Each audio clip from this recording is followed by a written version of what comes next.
पंचमी, कौन सी तिथि?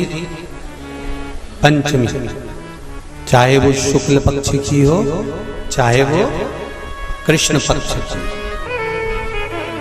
शिव महापुराण की कथा कहती है आपको सुख अनुभव हो जाए। कार्य सिद्ध। जिंदगी में कभी संपदा कम नहीं हो सकती, संपदा बढ़ती चली जाती है। संपदा घट नहीं सकती, बढ़ेगी और घटेगी। कष्ट नहीं आ सकता, रोग बीमारी तकलीफ नहीं आ सकती।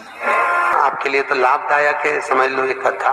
शास्त्र कहता है कि जिसके घर में संपदा की कमी हो, पैसा आ ही नहीं रहा हो, सब दूर उलझ गया हो, बहुत टेंशन चल रहा हो, पंचमी तिथि के दिन गन्ने का रस जानते हो? ईख का रस, गन्ने का रस तुलसी जी के क्यारे में हाथ में लेकर 7 बार अपना नाम और गोत्र बोलकर छोड़ दो।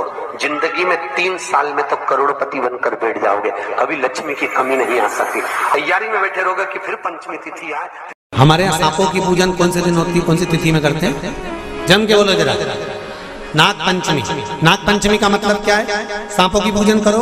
नाग पंचमी का मतलब होता है शंकर जी के मंदिर में जाकर 1 लोटा जल समर्पित कर दो। उसका कारण क्या है कि हमारे परिवार में, हमारे कुटुंब में, परिवार में कोई 7 पीढ़ी के अंतर्गत भी अगर कोई जीव तड़प रहा होता है, पड़ा हुआ होता है, उसकी मुक्ति नहीं होती है, तो पंचमी का चढ़ा हुआ जल उस जीव को प्राप्त हो जाता है और वो जीव तर जाता है, उसका फिर जन्म नहीं होता। वो तर संपदा के लिए अर्थात जिसका व्यापार नहीं चलता, जिसके घर में पैसा नहीं आता, या नौकरी नहीं लग रही, या सर्विस नहीं लग रही, आप अप्लाई कर रहे हो, जगह जगह जाकर इंटरव्यू भी दे रहे हो और पैसा नहीं आता, तो उसके लिए भी प्रयास किया जाता है। पर उसके लिए यहाँ पर जो धन के लिए करते हैं, उसके लिए विष्णुपदी के लिए करते हैं। मतलब जैसे गंगा के जल में तुलसी के 11 पत्ते डाले जाते हैं और उसको किसी भी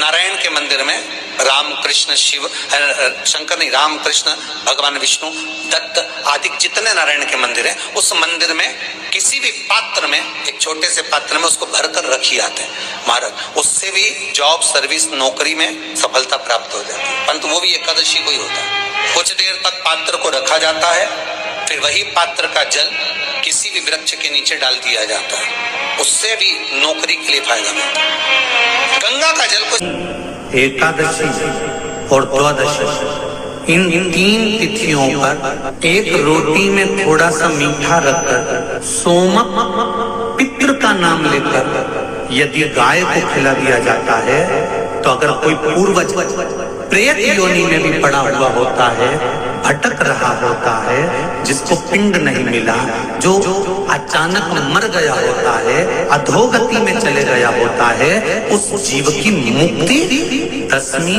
एकादशी और द्वादशी, ये 3 दिन सोमक पितृ का नाम लेकर रोटी में, पूड़ी में मीठा रख कर गाय को खिला दिया जाता है। ये 3 दिन तक तो वो पितृ कभी भटकते नहीं है, उनको मुक्ति प्राप्त हो जाती है मोक्ष में। दशमी की रात्रि के 12 बजे घी का दिया हथेली में रखकर, दरवाजे के बाहर उस दिए को हथेली में रखकर चंद्र का दर्शन रात्रि के 12 बजे दिए की लो में चंद्र का दर्शन करते हैं, उससे ज्योत प्रबल होती है हमारे।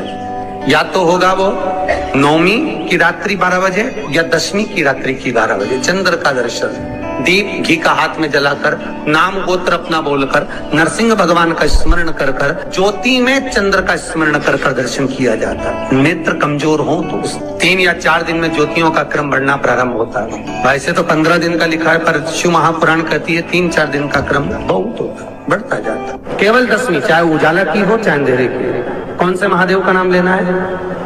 श्रम्भेश्वर महादेव। तो जब कोई व्यक्ति चिड़चिड़ करता है, क्रोध करता है, गुस्सा करता है, तो महाराज शंकर भगवान का श्रम्भेश्वर महादेव का नाम लेकर 31 बेलपत्र, जिस व्यक्ति को क्रोध आता है उस व्यक्ति का स्मरण कर कर आखा चावल मतलब सेगे चावल के साथ 1-1 बेलपत्र, 31 बेलपत्र कर कर शिव जी के शिवलिंग पर समर्पित करी जाती है, मात्र दशमी की तिथि के लिए। केवल दशमी, चाहे उजाला की हो चाहे अंधेरे की। कौन से महादेव का नाम लेना है? श्रम्भेश्वर महादेव, शिव जी का एक छोटे छोटे बच्चे रहते हैं, कुछ कुछ बच्चों को माता जबरदस्ती के भोजन कराती है, खिलाती है, ठोकती, मारती, खिलाती है। कुछ कुछ बच्चे ऐसे रहते हैं वो कुछ खा ही नहीं पाते, मुख में दो और वॉमिटिंग कर देते हैं, उल्टी कर देते हैं। ऐसे बच्चों के लिए या जिस व्यक्ति को भोजन पचता नहीं हो और उदर में एसिडिटी रहती हो और जलन टाइप की होती हो, उसके लिए भी श्रंबेश्वर महादेव का स्मरण है। सुंदर व्याख्यान वर्णन किया है। श्रंबेश्वर महादेव के ठीक सामने अर्थात भगवान शंकर के किसी भी शिवलिंग के सामने एक तांबे के लोटे में जल रख लीजिए और जल के अंदर 3 बेलपत्र डाल दीजिए, एक पीपल का पत्ता डाल दीजिए, शमी के 11 पत्ते कलश को छुआकर शंकर भगवान के शिवलिंग पर श्रंभेश्वर महादेव के नाम से चढ़ा दीजिए। उस जल को उठाकर ले आइए, 1 रात्रि तक घर के अंदर रखना है। उस जल को श्रंभेश्वर महादेव का नाम लेकर जिस व्यक्ति को एसिडिटी होती हो या उधर खराब रहता हो या भोजन नहीं पचता हो या पेट से जुड़ी हुई प्रॉब्लम हो या बच्चों को भोजन कराते हैं और वो वोमिटिंग कर देते हो, ऐसे बच्चे को या भोजन नहीं भा रहा हो ऐसे व्यक्ति को उस जल को सवेरे, दोपहर, शाम 3 बार श्रंभेश्वर महादेव का नाम लेकर आचमन कराना प्रारंभ कर दो, पिलाना चालू कर दीजिए।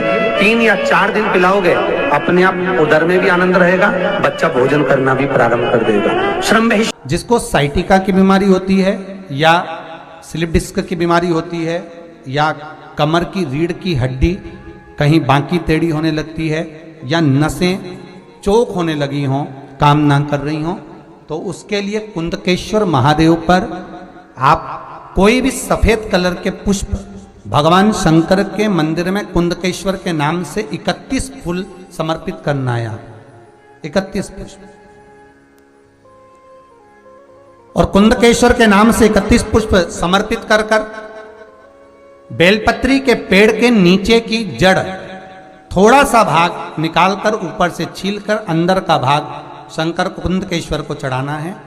उस जड़ को लाकर उसको पीसना है और पीसकर सुबह के समय पर 3 बार उसका कुंदकेश्वर का नाम लेकर सेवन करना है।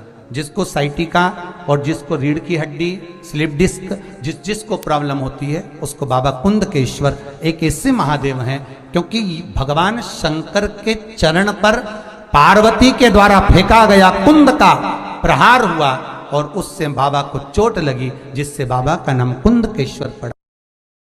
जब आप जल शंकर को चढ़ाने तो रोज ही जाते, जब एकादशी का दिन रहे और शंकर जी के मंदिर में आप जल समर्पित करें तो 3 बार मुख से स्वधा स्वधा स्वधा या स्वधा स्तोत्र का पाठ जिसमें 12 श्लोक